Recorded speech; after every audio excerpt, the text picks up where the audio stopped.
Fala pessoal, aqui novamente, quero fazer um vídeo aqui falando sobre as melhores contratações da temporada 19/20, tá?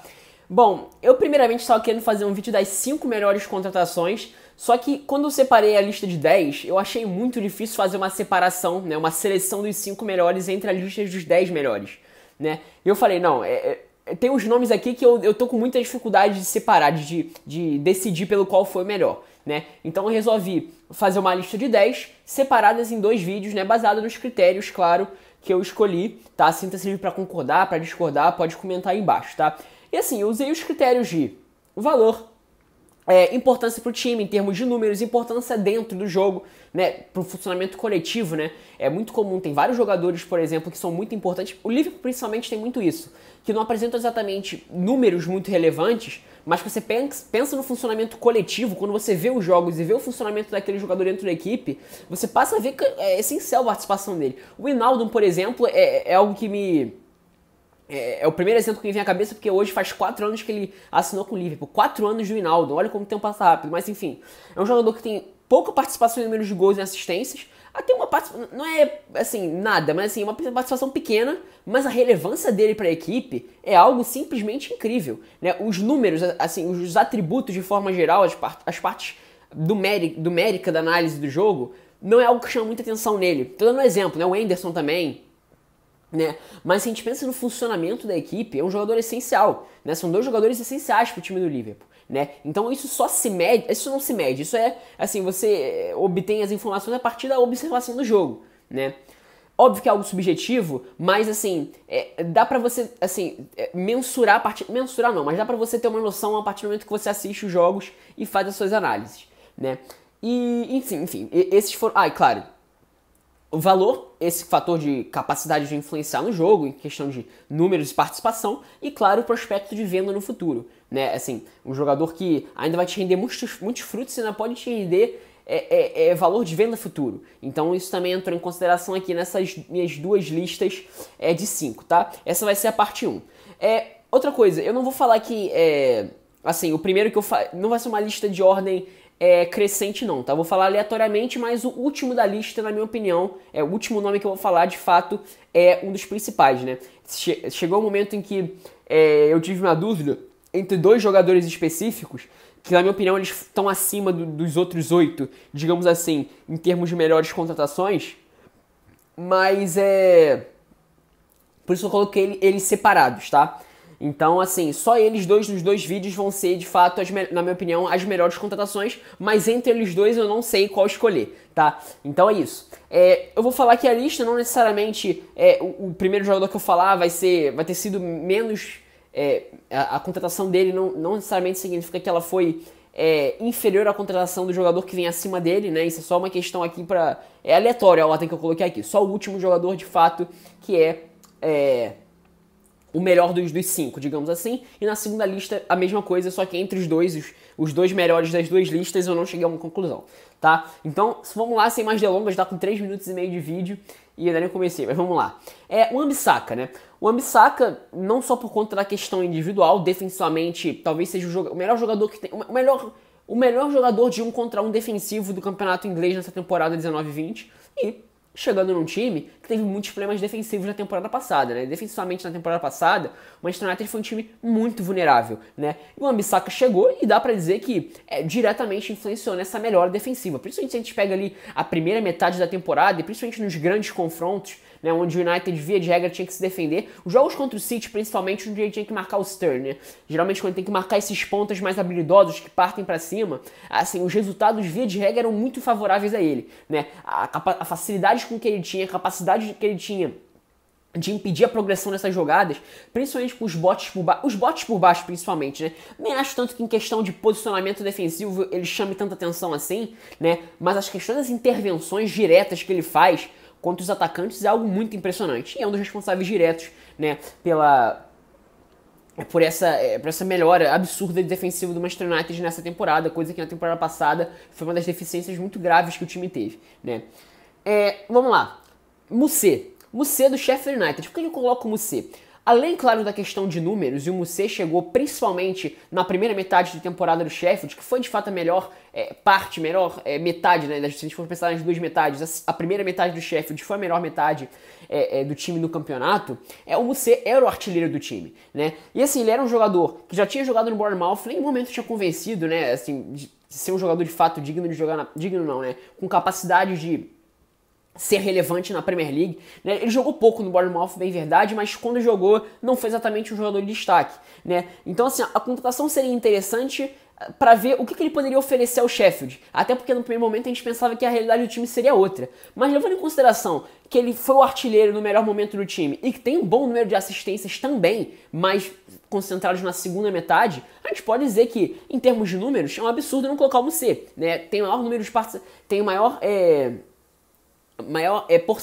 maior número de participações em gols pela equipe do Sheffield, chegou a ser artilheiro no melhor momento do time, né? Levando em consideração que é um time que surpreende as expectativas, né? Que está muito acima do que a gente esperava no primeiro momento, e um jogador que até então não tinha se mostrado capaz de competir na Premier League. Então, por esses motivos, e claro, por não ter sido um valor alto. Então, por esses motivos, eu não tenho por que não incluir o Mussê como uma das melhores contratações da temporada, né? Talvez não seja exatamente um jogador que chame muita atenção por muitos recursos, não que ele seja um jogador caneludo, não, né? Nada disso também não. Ele é um jogador que sabe assim, conseguiu dominar, quando tem espaço ele conduz bem a bola em velocidade, não é exatamente um jogador a se desprezar não. Não tinha conseguido se firmar como jogador desse nível, mas no Sheffield United foi um dos principais jogadores. Em questão de números de gols e assistências, é um jogador que consegue ter uma das maiores participações na equipe nesse sentido. Então, entra na minha lista aqui de melhores contratações da temporada.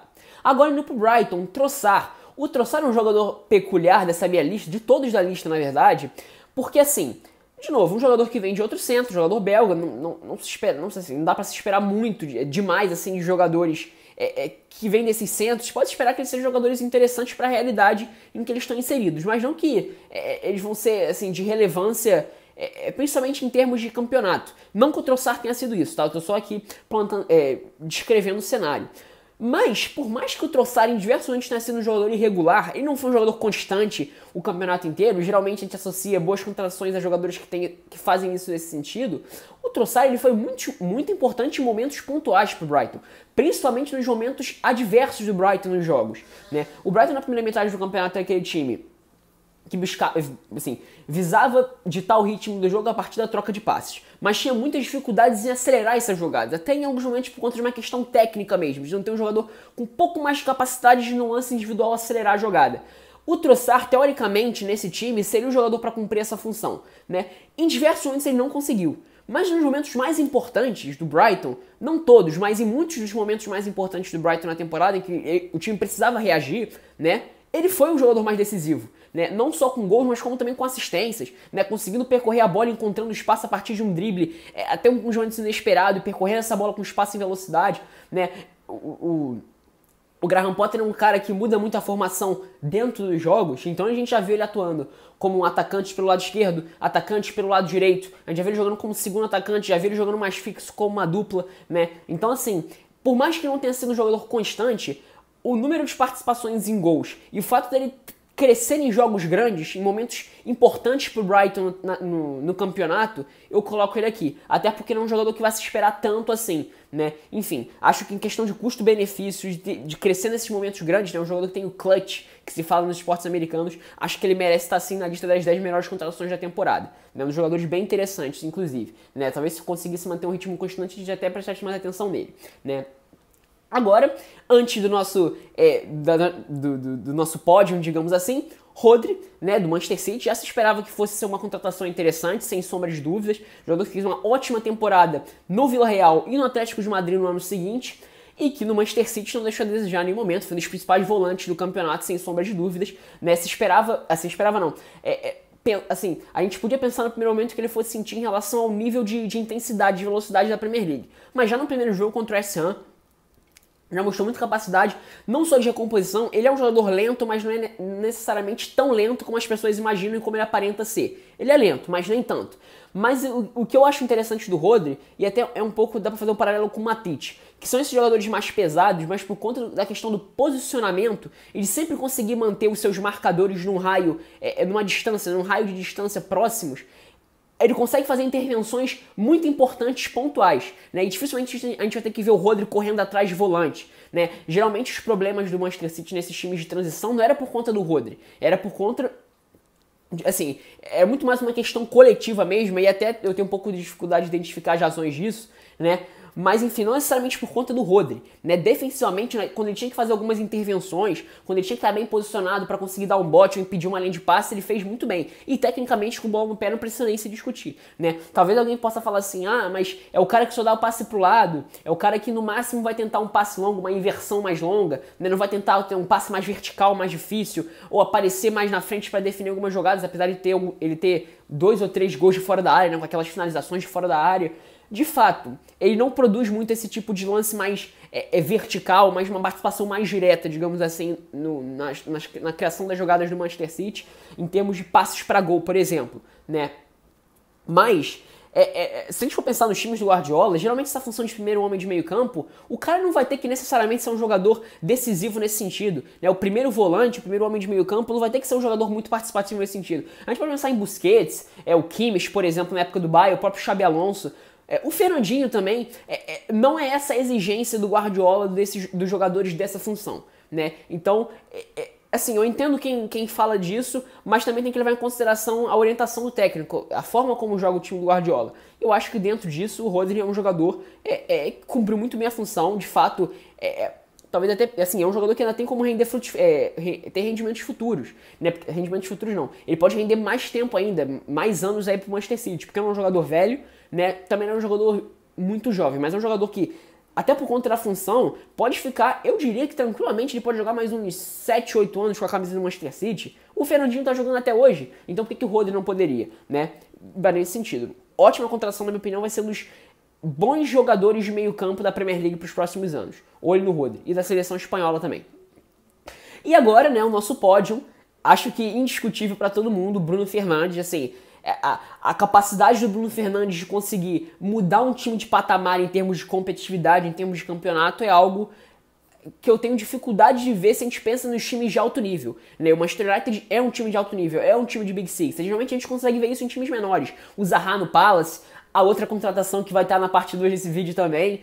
Mas você conseguir fazer isso num time de relevância, assim, o Manchester United tinha justamente essa deficiência de jogadores com pouca capacidade de criação numa faixa mais perigosa do campo. Geralmente era o Andrés Pereira, Lingard e o Juan Mata. Mas jogadores que, assim, se mostraram incapazes, pelo menos, assim, dentro da ideia de jogo do Solskjaer, ou do que o Solskjaer é capaz de fazer com as peças que tem, né? E a capacidade do Bruno Fernandes, assim, não só a alternativa no estilo de jogo, porque ele é um cara de muita movimentação, ele é um cara que oferece muito mais em quesito de capacidade de finalização também, um jogador muito mais inteligente, com muito mais recursos, né? Por mais que até se a gente pensa em porcentagem de acerto de passes, ele nem seja algo que de tanto destaque assim, mas um jogador que tenta muito, né? Ele até já falou isso, né? I take risks, eu vi isso numa entrevista. Eu tomo riscos, né? Ele arrisca muito. E assim, obviamente é natural que você vai errar mais, né? Mas assim, são diversos lances em que, se a bola passasse, a chance de gol era muito alta, né? Então isso que é interessante. Além do, claro, na questão tática, você poder dar uma função nova ao Pogba, onde ele, na minha opinião, pode render muito,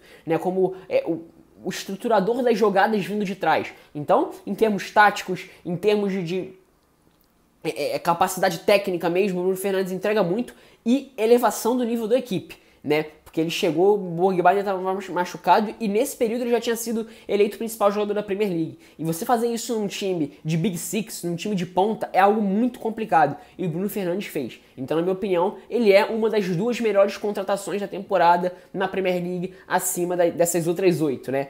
Então, essa aqui é a parte 1, minha opinião, o que eu acho, o que eu vejo de futebol, sinta esse vídeo para concordar, para discordar dos critérios e dos nomes que estão aqui embaixo. Essa aqui é a parte 1, parte 2 vem amanhã para vocês, tá? Então é isso, espero que tenham gostado.